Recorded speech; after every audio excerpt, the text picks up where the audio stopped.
All I can say now is thank God it's finally over. This maple syrup really turned into a lot of work this time. Every day I was constantly just boiling down syrup, and then I would get it to a point where I didn't want to finish it on the fire anymore because I might just walk away too long and burn it all. So I'd put it in a smaller pot and then take it in on the campfire and on the stove and cook it down. And every day it's go out in the morning, and usually there wasn't much sap in the morning because the trees wouldn't be running fast, but I'd take a walk out there anyway and collect what I could get. And then as it warmed up during the day, the sap would really start running and dripping good.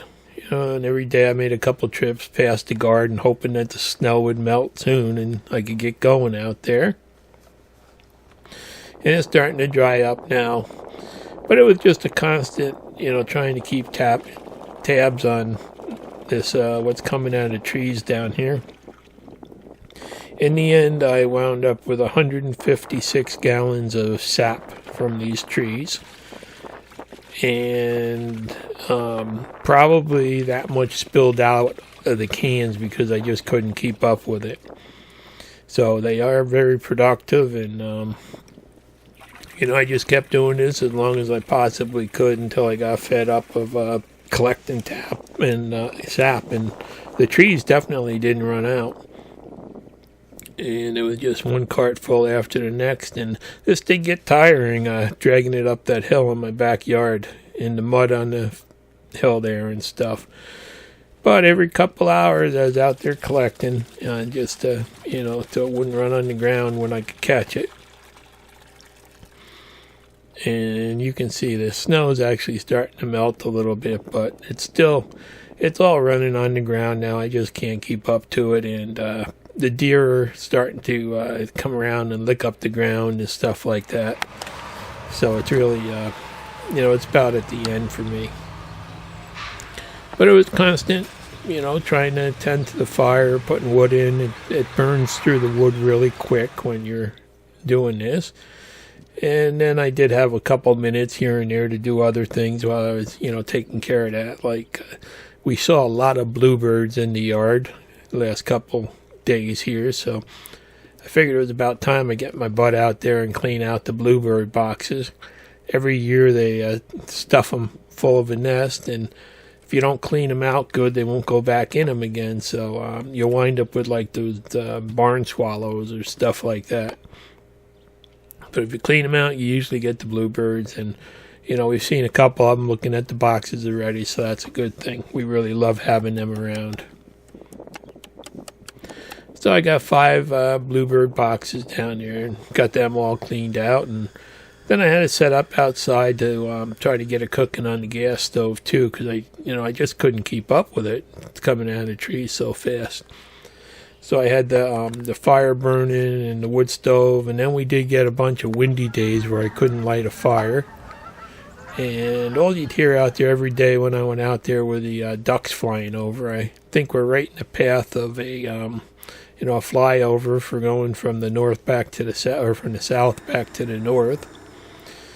And it was just constant, moving to make sure stuff didn't burn, make sure the fire is still going, and try to keep it from falling out on the ground there.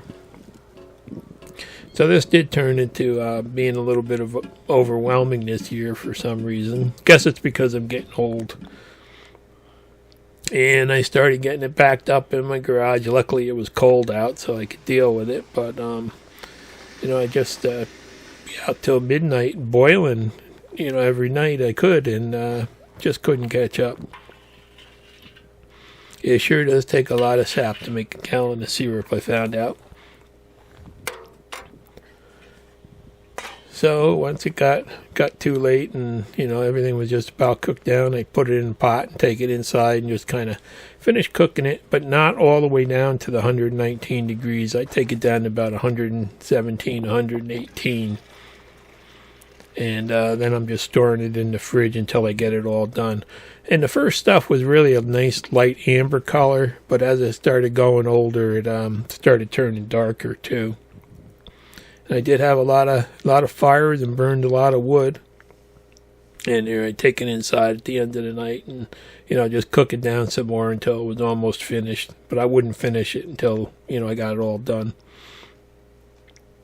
So I don't do everything the right way. I'm just doing it the way that works out best for me. And you really do need one of these candy thermometers in the end. It sure does smell good, though, when it's boiling. Then I wound up having to go down to Walmart and grabbing some more of those food-grade barrels to keep sap in. And I did find 6 packs of rings and lids down there. That's all they had. They were like $2.80 for both the lids and the rings, so I figured I'd try them this year. And we just had so many windy days that really made me, do a lot of boiling inside, too, in the garage with the doors open. And there you can see my buckets of sap just started building up. And, luckily it stayed cold out. And I just kept boiling. And there it is. I finally got, just too much sap. I can't deal with any more of it. And I burned over a face cord of firewood already, and I'm still going. It really does take up quite a bit of wood to burn. And finally, it got dry enough on the hill. The mud dried up enough that I could take the tractor down and use that to start collecting the sap.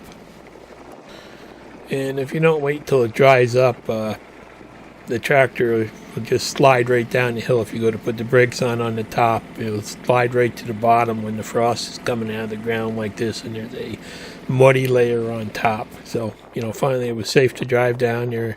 You can see the trees are actually running like faucets now. It's just pouring out of them. I've probably lost at least 50% of it. And here you can see, this was no fun dragging that cart with 10 gallons of sap up every time I made a trip.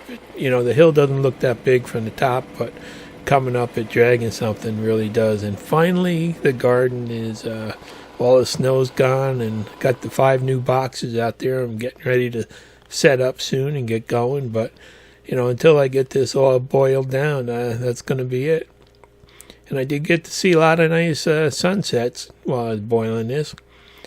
Finally I got to the point where I said, okay, this is it. The trees were really running like crazy, but the sap was starting to turn a little bit amber color. It no longer was that real water clear color, so I decided I'm going to go back and pull all the taps out. And you can see the trees are still dripping like crazy. And I'm going to do something that all the experts told me don't do, is I'm going to put plugs in the hole, because I don't want this stuff on the ground, because there's so many deer out here now.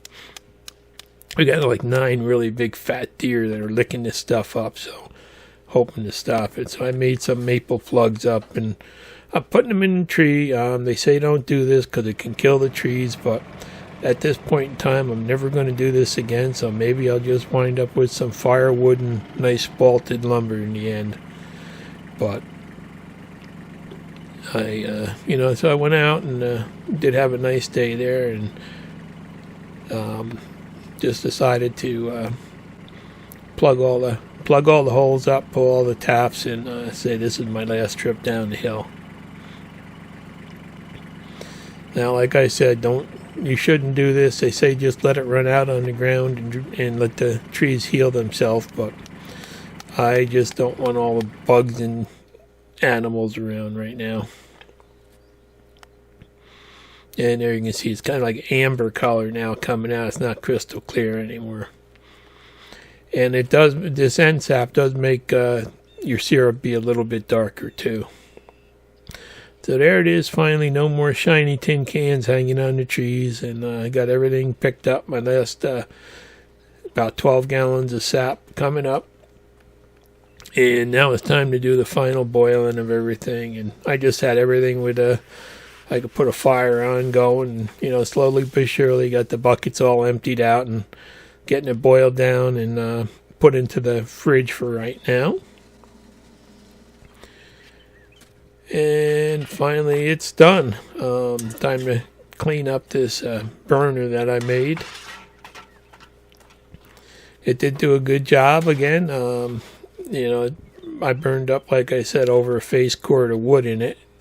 And time to put it away. Probably never going to get used again now. I've about had it with this 7. But anyhow, there's what I wound up with: a big pot full there, and 4 half-gallon jars, and a little bit extra in another jar. So now I'm going to do the final boil. And I put it on the stove and went inside to take a phone call and actually take a quick video of my filters too. So I was inside. These are just some, they're like a fabric, they call them a grease filter, but that's what I'm using.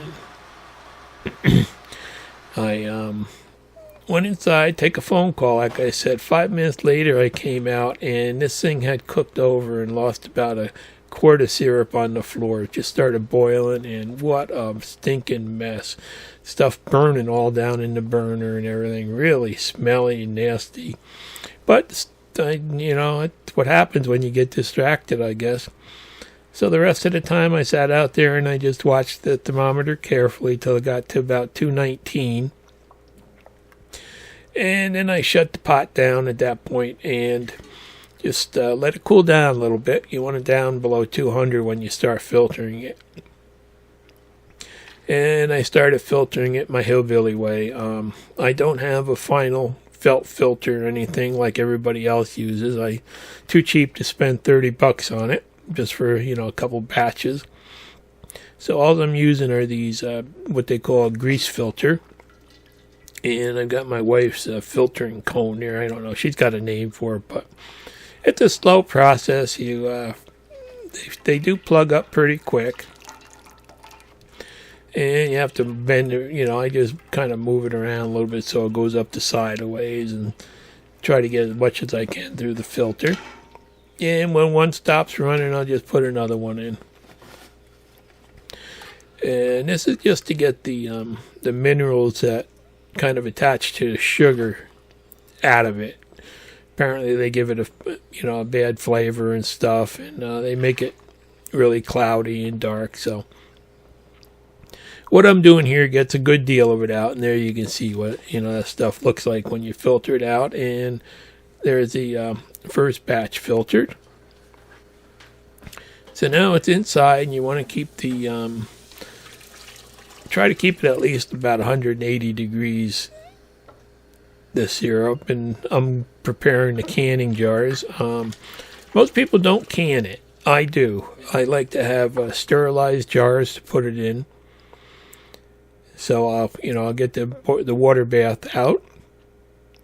And like I said, you want to make sure that the syrup's like at least 180 degrees when you put it in there.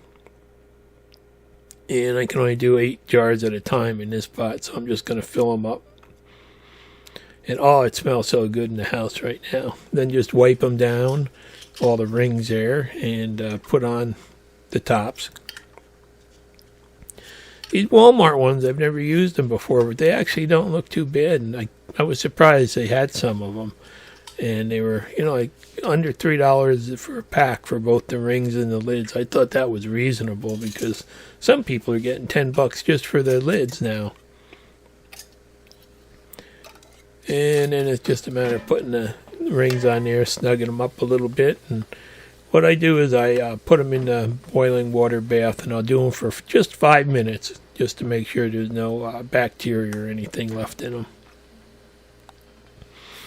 Now, they say this darkens the syrup by, every time you heat it again. So I could be darkening it, but I just like to be safe. And I know the last time I did it, I did this to it. And, I had them for 6 years, but not one of them went bad. So,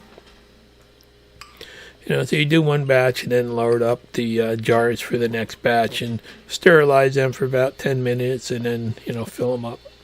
In the meantime, I'll filter more and just keep it on the stove warm. And it's been a really long process, it seemed like. I guess I did more than I've ever done this year, and I'm older than I've ever been too. So, and in the end, I wound up with a dozen filters. One heck of a mess from letting it cook over there. And that's another story about cleaning that up. But I did waste an awful lot. These rings did work out good, and we'll see how they stay. I won't know for a couple of years. And while I was processing it, we had a windy day, and the power actually went out 7 times. It was unbelievable. But in the end, I wound up with a little bit over 3 gallons, 27 and 3/4 of a jar. So it did turn out pretty good. And then the last thing to do is I made up some labels for it. I use this Cameo 3 with the print and cut. So you just draw them up in the program, and then you print out the sheets, and then you go back, you load it in the machine here, and it does this little gyrations there, adjusting the blades and stuff, and then it just goes back and it cuts the labels out, so you can just peel them off and put them on your jars. This really has worked out great for me, and especially with that Echo Tank printer that I bought to go with it. So there they are, all done, ready to go down into the root cellar for now. And it's one of those things where this probably is going to be the last time I ever do it. It just turned out to be take too much time, it seemed like, this year, and I guess it's just because I'm getting older and less patient. So thanks for following along with this, this drama here. A lot of boiling, a lot of collecting, and a lot of buckets of sap went through that thing. And I did lose about 2 days of my life on the floor there when that cooked over. But in the end, the syrup is really pretty amazing. It just has such flavor, and it's really amazing. So whether you make it or you buy it, maple syrup is just a wonderful thing. So now you can see why my wife doesn't let me use the stove inside most of the time. Thanks for watching. Please subscribe.